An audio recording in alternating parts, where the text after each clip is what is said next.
Bom dia, meu nome é Fernando e eu vou falar para vocês sobre programação funcional em Python. Esse módulo é parte do curso de extensão em Python que é oferecido pelo Departamento de Ciência da Computação da UFMG. Programação funcional é um paradigma de programação. Para entendermos quais são as características desse paradigma, relembremos os primórdios da história das linguagens de programação. Duas das primeiras linguagens que apareceram foram Fortran e Lisp. Fortran é baseado em um modelo computacional chamado máquina de Turing. Lisp, por outro lado, segue um modelo computacional chamado lambda cálculo. De um ponto de vista prático, esses modelos são equivalentes. Qualquer problema que pode ser resolvido por um, também pode ser resolvido pelo outro modelo. A partir da máquina de Turing, surgiu um paradigma de programação chamado programação imperativa. E do cálculo lambda surgiu o que chamamos de programação funcional.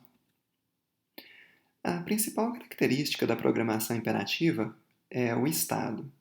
Estado é, de forma simples, os valores armazenados em memória. Cada endereço de memória possui um valor armazenado lá. E esses valores são o estado da memória. Em programação funcional, o estado não existe. O programa é um valor. Um número, por exemplo. O significado do programa é um número. Em programação imperativa, usamos comandos para alterar o estado da máquina. Em programação funcional, usamos definições para explicar o que são os valores que o programa manipula. Do ponto de vista algorítmico, os programas costumam ser diferentes. Um programa imperativo é uma sequência de instruções que mostra como o estado do computador muda. Normalmente, essa é a visão típica de um algoritmo. Um programa funcional, por outro lado, é um conjunto de definições. Em vez de explicar como o estado muda, essas definições explicam o que é o programa. Por exemplo, o fatorial de n é n vezes o fatorial de n menos 1, se n for maior que 1. Assim, enquanto um programa imperativo mostra como o estado do computador muda, no modelo funcional, um programa define como um texto deve ser reescrito. Vou explicar melhor. No modelo de programação imperativa, temos instruções que determinam como uma máquina, no caso o computador, muda de estado. Em programação funcional, estado simplesmente não existe. Temos um modelo diferente, baseado em reescrita de texto. O programa é uma descrição de como esse estado precisa ser reescrito. Cada iteração do programa muda o texto, até que finalmente chegamos a um valor, que é o significado daquele programa. Por exemplo, nosso programa FactFun mostra o que é o fatorial de um número. O fatorial pode ser uma dentre duas coisas. Ou n vezes factsum de n menos 1, quando n é maior que 1, ou simplesmente 1, quando n é menor ou igual a 1.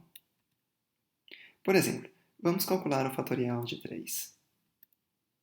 A regra que explica como o fatorial de 3 deve ser calculado é a primeira.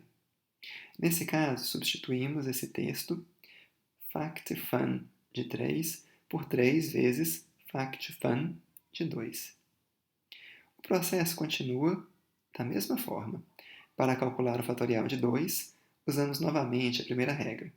A substituição nos dá que factfun de 2 é 2 vezes factfun de 1. E para calcular o fatorial de 1, usamos a primeira regra. Nesse caso, não há mais texto envolvendo o nome factfun, e o processo de substituição de texto termina. Programas funcionais são combinações de funções. Em geral, espera-se que essas funções sejam puras. Uma função pura retorna sempre os mesmos valores para os mesmos parâmetros. A título de exemplo, tanto factfun quanto factimp são funções puras. Para cada valor que passamos para factfun, por exemplo, existe somente uma resposta possível. O operador mais igual de Python, por outro lado, não é puro. Ele altera o objeto que recebe a operação. Por exemplo, quando aplicado a listas, ele altera a lista do lado esquerdo da operação. Nesse exemplo, a lista A sofre uma alteração.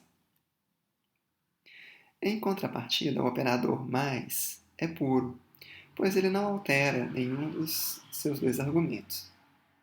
Nesse exemplo, a nova função append faz a soma das listas L0 e L1 usando o operador mais. Esse operador preserva os valores que existem nessas listas, então ele produz uma lista nova, mantendo as listas originais sem mudança. Funções puras possuem duas vantagens. A primeira é clareza. É mais fácil saber quais valores influenciam a execução de uma operação. A segunda é que, a partir dessa clareza extra, é mais fácil escrever código que é correto. Em geral, a combinação de funções imutáveis e pureza leva a provas de corretude por indução, que são bem elegantes. Uma forma de construirmos funções puras é utilizando dados imutáveis. Esses são dados que não podem ser modificados. Eles não possuem operações de escrita, por exemplo. Listas não são estruturas de dados imutáveis em Python. É possível alterá-las, como já havíamos visto no exemplo que concatenava duas listas, usando o operador mais igual. E podemos, como nesse exemplo aqui, simplesmente atribuir novos valores às posições de uma lista. Tuplas, por outro lado, são estruturas imutáveis. Não é possível alterar uma tupla, como havíamos feito com listas. Uma tentativa de alteração resulta em um erro. Mesmo assim, com disciplina, podemos garantir que estruturas de dados são usadas somente de forma imutável, mesmo quando elas suportam operações de escrita. Várias funções puras podem ser implementadas sobre listas em Python. Basta que não modifiquemos essas listas dentro das funções. No restante dessa aula, mostraremos como implementar listas encadeadas usando tuplas. Essas listas serão imutáveis.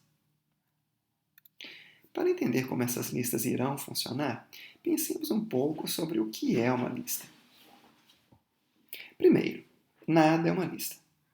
Nada aqui é o valor none em Python. Nesse caso, estamos pensando na lista vazia. Em outras palavras, uma lista vazia é uma lista. Agora, o que seria uma lista não vazia? Bom, uma lista não vazia é um elemento mais uma lista. Essa segunda lista pode ser vazia ou não.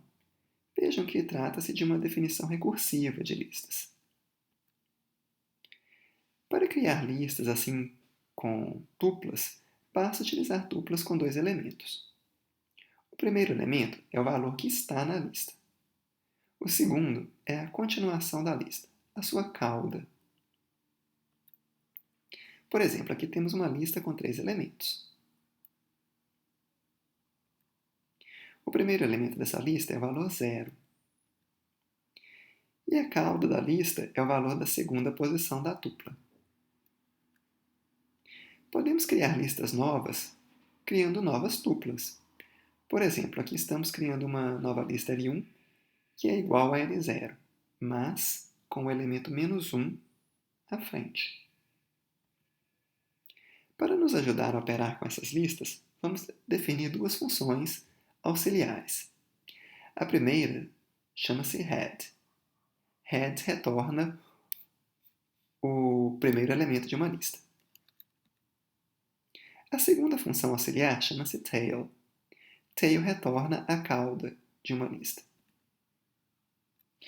Para ajudar a entender como funcionam essas listas imutáveis, façamos alguns exercícios. Primeiro, vamos escrever uma função pura, py2l, que transforma uma lista nativa de Python em uma lista encadeada. Como nossa definição de listas possui dois casos, listas vazias e listas não vazias, nossa função py2l também irá possuir dois casos. O primeiro caso é fácil, ele transforma uma lista vazia de Python em uma de nossas listas encadeadas. Nesse caso, é só retornar none, a representação de uma lista vazia. E o segundo caso também não é complicado, mas note que este segundo caso precisa ser recursivo, pois a segunda parte da definição de listas é recursiva. Lembrem-se, uma lista é um elemento mais uma lista. Definição recursiva. Aqui estamos produzindo uma lista encadeada com o primeiro elemento de L e cuja cauda é o restante dos elementos de L. Podemos também fazer o contrário, transformar uma lista encadeada em uma lista de Python. Façamos esse exercício. Vamos definir então uma função L2Py, que transforma uma lista encadeada em uma lista nativa de Python. Nossa função inversa terá também dois casos. Se a lista encadeada está vazia, retornamos uma lista vazia. Notem que em Python podemos utilizar a negação de uma lista, quando a lista é vazia, para obter o valor true. Uma lista vazia, por definição, é falsa. Assim como none significa o valor falso, a negação, portanto, é true. Do outro modo, a gente faz uma chamada recursiva da função L2Py. Vejam que estamos usando as funções head e tail para desconstruir a lista encadeada em suas duas partes, o elemento cabeça e o elemento cauda. Todas as nossas funções que operam sobre listas encadeadas vão seguir esse formato. Em geral, elas serão dois casos, um para listas vazias e outro para listas não vazias. Por exemplo, façamos uma função que conta o número de elementos em uma lista encadeada. O primeiro caso é simples. Uma lista vazia possui 0 elementos. O tamanho de uma lista vazia, então, é 0. O segundo caso envolve uma chamada recursiva. Nós podemos assumir que sabemos, por indução, contar o número de elementos na cauda da lista. Então, o tamanho da lista é 1, mais o tamanho de sua cauda. Aqui terminamos nosso primeiro vídeo sobre programação funcional. Vimos o que é a programação funcional e como ela se contrasta com a programação imperativa. E vimos como construir listas imutáveis em Python. É possível que esses programas que vimos hoje pareçam estranhos a princípio, mas eu asseguro a vocês, usando recursos de programação imperativa, construiremos alguns dos programas mais práticos e mais elegantes que vocês vão ver em sua vida profissional de programador. Na próxima aula, continuaremos a ver exemplos de funções que operam sobre listas encadeadas. Quaisquer dúvidas, vocês podem me escrever em meu e-mail.